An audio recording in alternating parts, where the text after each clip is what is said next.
Bonjour et bienvenue sur ce cours vidéo d'informatique, je suis David pour ordirepar.com et aujourd'hui on va démarrer une nouvelle série de vidéos destinée principalement aux débutants et consacrée à l'utilisation de Windows.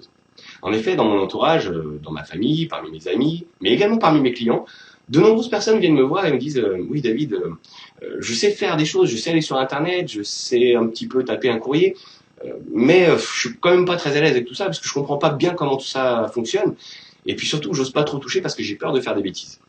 Si vous êtes dans ce cas, ces vidéos sont faites pour vous. On va ensemble faire un tour d'horizon de Windows et des différentes choses qu'il compose, et on va s'attarder sur quelques petits réglages qu'on peut faire, des petits paramétrages qui peuvent nous faire gagner un petit peu de temps, et surtout vous faire découvrir finalement ce qui se cache derrière tous ces termes un peu barbares, le bureau, le menu démarrer, la barre de tâches. On va revisiter tout ça ensemble. Et donc, même si vous avez déjà l'habitude d'utiliser l'ordinateur et que vous l'utilisez au quotidien pour votre travail, par exemple, ou même simplement pour votre usage personnel, pour aller sur Internet, il se peut que certains détails vous aient échappé, que peut-être certaines fonctionnalités n'aient pas été suffisamment claires au départ et que vous n'ayez pas forcément pris conscience de ce que vous pouviez faire avec tout ça. Donc, je vous propose au travers de ces vidéos de démystifier un peu l'utilisation de Windows. Donc, on va démarrer sur cette première vidéo avec le bureau de Windows.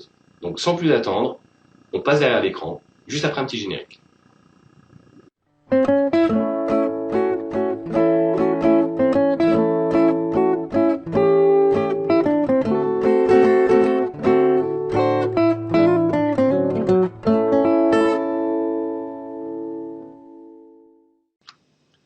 Et bien nous voilà à présent devant l'ordinateur, et lorsqu'on allume un ordinateur équipé de Windows, on arrive sur un écran qui est similaire à celui-ci.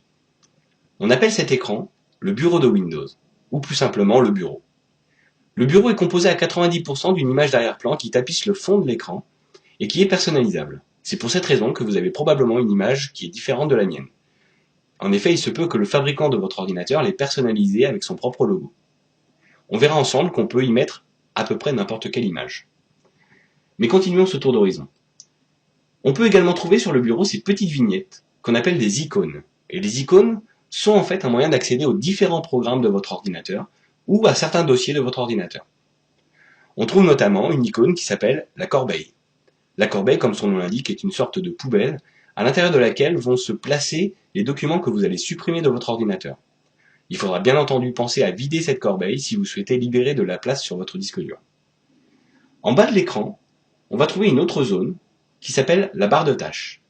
La barre de tâches est composée de 3 parties. La première d'entre elles est ce bouton rond avec le logo de Windows à l'intérieur qui s'appelle le bouton démarrer. Si on clique dessus avec le bouton gauche de la souris, on fait apparaître un menu qui est le menu principal de l'ordinateur et qu'on appelle le menu démarrer. On verra dans une prochaine vidéo qu'on peut personnaliser ce menu démarrer. Juste à droite du bouton démarrer, on trouve la zone de lancement rapide. Cette zone de lancement rapide va contenir les icônes des différents programmes que vous utilisez le plus souvent. On verra également qu'on peut la personnaliser. Tout à droite, on va trouver une autre zone qui s'appelle la zone de notification. Cette zone de notification contient notamment l'horloge et diverses icônes qui vont vous permettre de savoir, par exemple, que le volume du haut-parleur est à 67% en ce moment, que vous êtes connecté au réseau, qu'il y a des problèmes à résoudre sur votre ordinateur. Et on va également trouver cette petite flèche, et en cliquant sur cette petite flèche, on verra quels sont les programmes qui sont en ce moment en cours d'exécution sur votre ordinateur. C'est-à-dire que ces programmes utilisent en ce moment des ressources de l'ordinateur. Mais revenons un peu sur le bureau, et regardons ce qu'on peut faire d'autre avec ce bureau. Si on clique avec le bouton droit sur le bureau, on fait apparaître un menu. Ce type de menu s'appelle un menu contextuel, tout simplement parce que selon l'endroit où on clique, le menu va contenir des options différentes. Par exemple, si je clique avec le bouton droit sur une icône, vous voyez que le menu est différent. Mais revenons sur le bureau et restons-y pour le moment. Si je clique sur ce bouton, je fais donc apparaître ce menu contextuel, et dans ce menu, vous verrez que certains éléments comportent une petite flèche sur le côté. Ça veut simplement dire qu'il y a un sous-menu. Si je pointe la souris sur ce menu, sur cet élément de menu, le sous-menu apparaît, et je peux choisir les options que je souhaite régler dans ce menu. Par exemple, on peut régler des options d'affichage et définir qu'on souhaite avoir de grandes icônes. Si je clique dessus, vous voyez que la taille des icônes a changé. Si je souhaite revenir à l'état initial, je clique à nouveau avec le bouton droit sur le bureau, je vais dans le menu affichage, et dans le sous-menu, je choisis icône moyenne. Voilà, les icônes sont redevenues comme tout à l'heure. Mais on peut constater qu'elles n'ont pas retrouvé leur place d'origine. Ce n'est pas très grave. Sur le bureau, on peut placer les icônes à peu près comme on le souhaite. Si je souhaite déplacer une icône, je vais simplement dessus et je maintiens le bouton gauche de la souris enfoncé. Et pendant que je maintiens ce bouton gauche enfoncé, je déplace l'icône à l'endroit souhaité. Je peux faire ça pour n'importe quelle icône et les placer où je souhaite sur l'écran. Ici au milieu, ou complètement à l'opposé. Je peux également demander, grâce au menu, à ce que Windows réorganise automatiquement les icônes. Si je clique dessus, toutes les icônes se sont déplacées et ont été rangées sur le côté de l'écran. Et ça évite justement d'avoir, comme on peut le voir parfois, donc je vais enlever cette option, certaines icônes un peu par-ci, un peu par-là, enfin ça devient vite la pagaille. Si je clique sur réorganiser les icônes automatiquement, elles sont automatiquement rangées. On a d'autres options qui nous permettent de trier ces icônes, soit par nom, par taille, par type d'élément, ou par date de modification. Dans ce menu contextuel, on trouve une autre option qui s'appelle Nouveau, qui nous propose un sous-menu et qui nous permet de créer de nouveaux éléments. Un nouveau dossier, un nouveau raccourci par exemple, ou tout type de document. Alors, si vous avez par exemple Microsoft Word installé dans votre ordinateur, vous pouvez directement à partir de ce menu créer un document vierge. Je n'ai pas Microsoft Word installé sur cet ordinateur, mais je vais par exemple créer un nouveau document texte vide. Je clique simplement pour ça sur Document texte. Et vous voyez que sur le bureau est apparu un nouveau document texte. Pour l'instant, je ne vais pas m'attarder sur la façon de renommer ce fichier, mais si je clique dessus, je vois que je peux l'ouvrir et écrire à peu près ce que je veux dedans. Pour fermer les programmes, on a toujours cette petite croix rouge qui nous permet de fermer l'application. Vu que j'ai modifié le texte, il me propose d'enregistrer le document, ce que je ne souhaite pas faire. Et on va voir maintenant qu'on peut également supprimer cette icône. On peut supprimer ce document. Si je clique dessus avec le bouton droit de la souris, j'obtiens un menu contextuel propre à ce document. Et dans ce menu, j'ai l'option Supprimer. Je clique sur Supprimer. Il me demande confirmation, je dis oui. Et vous voyez que l'icône de la corbeille a changé. Elle contient maintenant des choses. Je vais cliquer avec le bouton droit sur la corbeille pour la vider. Je suis bien certain de vouloir supprimer ce document. Je dis oui. Et la corbeille est à nouveau vide.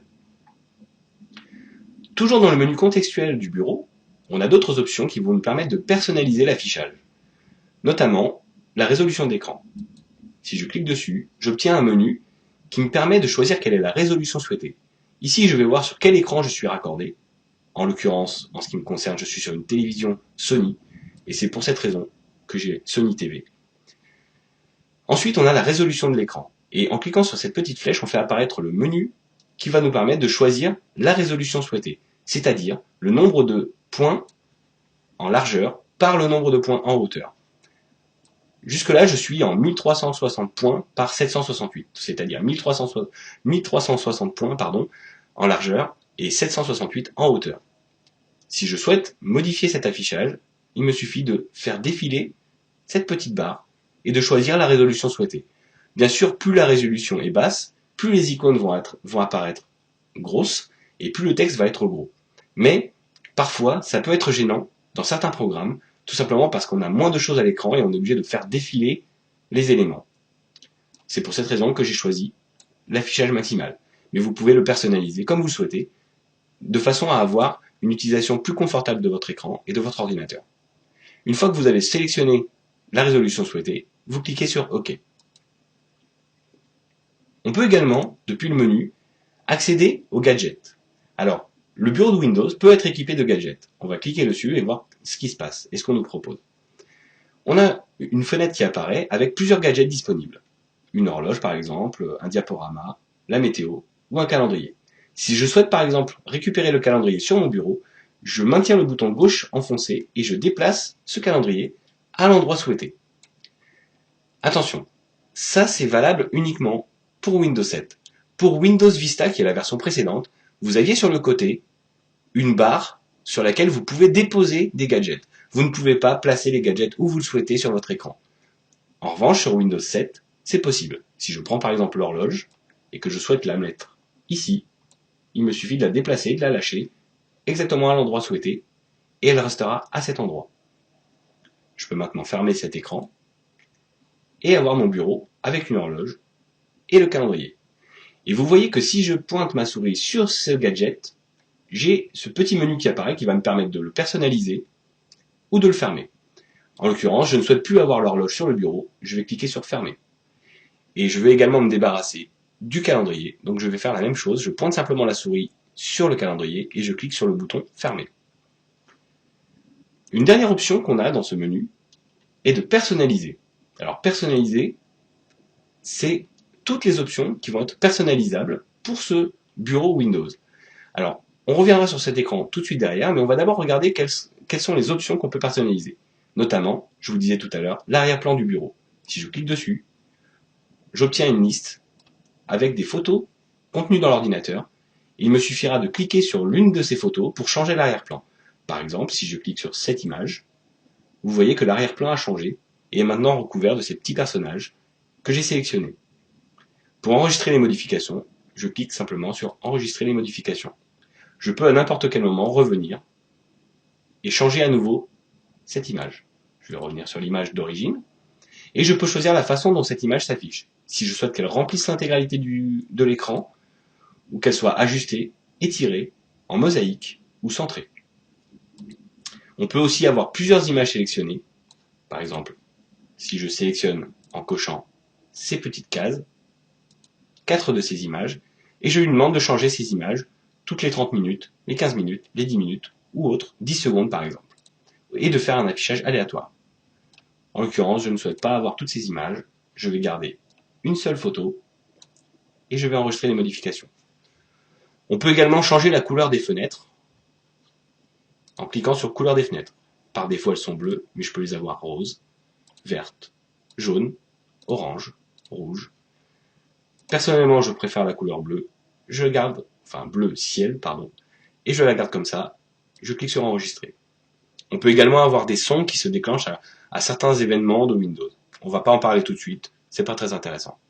On peut également définir l'écran de veille de l'ordinateur, c'est-à-dire que au bout d'une certaine inactivité de l'ordinateur, une petite animation se déclenche, par exemple un balai de lignes. On voit ici un aperçu de ce que ça peut donner. Alors, si je mets par exemple quelque chose qui soit un peu plus parlant, des bulles, on voit que des petites bulles s'animent en fait sur le fond d'écran. Si je choisis cet écran de veille, au bout d'une minute, j'aurai des bulles qui s'animent sur mon écran, jusqu'à ce que je bouge la souris et que je reprenne une activité. Je vais pour l'instant cliquer sur annuler. La combinaison de cet arrière-plan, des couleurs de fenêtre, des sons et des écrans de veille peut être appelée un thème. Et on va voir dans cette liste qu'il y a plusieurs thèmes prédéfinis dans Windows. Par exemple, si je choisis le thème paysage, j'aurai un certain type d'affichage avec des couleurs différentes, avec des images d'arrière-plan de paysage qui changent toutes les 30 minutes ou à chaque démarrage.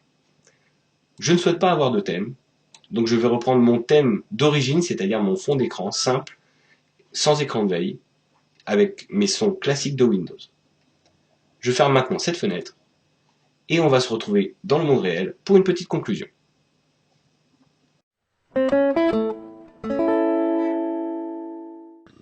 Et bien voilà à peu près ce qu'on pouvait dire du bureau de Windows. Donc on a vu ensemble qu'on pouvait personnaliser l'image de fond, qu'on pouvait déplacer des icônes sur le bureau, qu'on pouvait en créer de nouvelles, qu'on pouvait changer les couleurs des fenêtres, qu'on pouvait placer des gadgets également sur le bureau, changer la taille des icônes. Donc ça fait pas mal de choses d'un coup. J'espère que cette vidéo vous a été utile. On verra dans les prochaines vidéos qu'on peut personnaliser également le menu démarrer, la zone de lancement rapide, mais également la zone de notification et changer la façon dont Windows nous avertit des différents programmes qui sont en cours de fonctionnement. C'était David pour ordyrepar.com et on se retrouve pour la prochaine vidéo consacrée au menu démarrer.